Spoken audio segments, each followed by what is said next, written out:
Jessika's journey to happiness.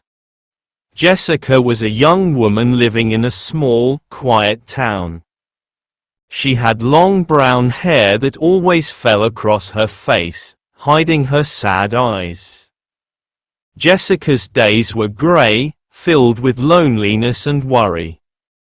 No matter how much she tried to feel happy, a cloud of sadness always seemed to follow her. She had once been a cheerful girl who loved painting colorful pictures of sunsets and flowers. But things changed when her best friend, Emily, moved away to another city. Jessika felt like she had lost a piece of her heart. She stopped painting, stopped smiling, and spent most of her time alone in her small room.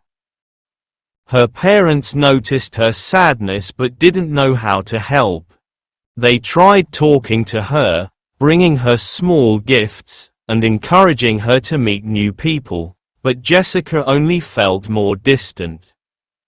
She didn't think anyone could understand the emptiness she felt inside.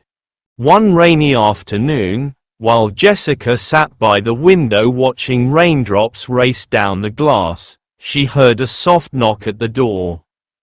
When she opened it, there stood an old woman with a kind face. She wore a long blue coat and held a small basket of flowers. "Hello, my dear," the woman said warmly. "I'm Mrs. Green. I just moved into the house next door and thought you might like these flowers." Jessika hesitated but took the basket. The flowers were bright yellow daisies, and their cheerful color seemed to warm her cold, sad heart just a little. "Thank you," Jessika whispered.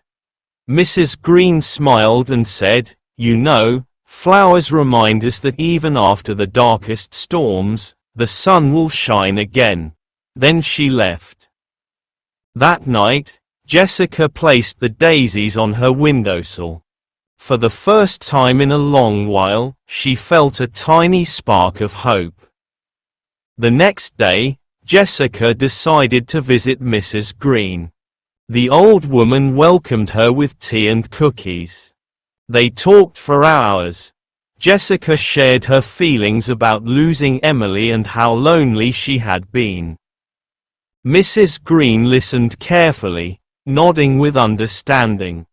"You know, Jessika," Mrs. Green said, "sometimes sadness feels like a heavy rock we carry. But when we share it with someone, the rock becomes lighter." Jessika thought about that. Maybe sharing her feelings could help her feel better.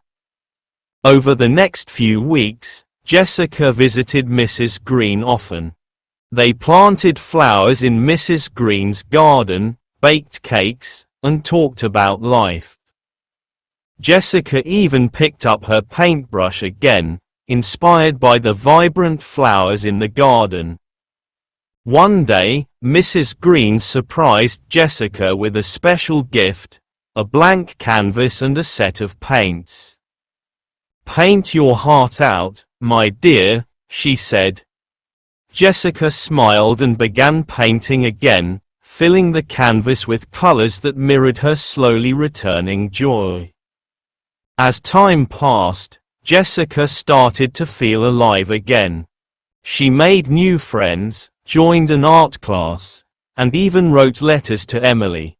Her paintings became full of life and color, just like her heart. Jessika realized that sadness was a part of life, but it didn't have to define her.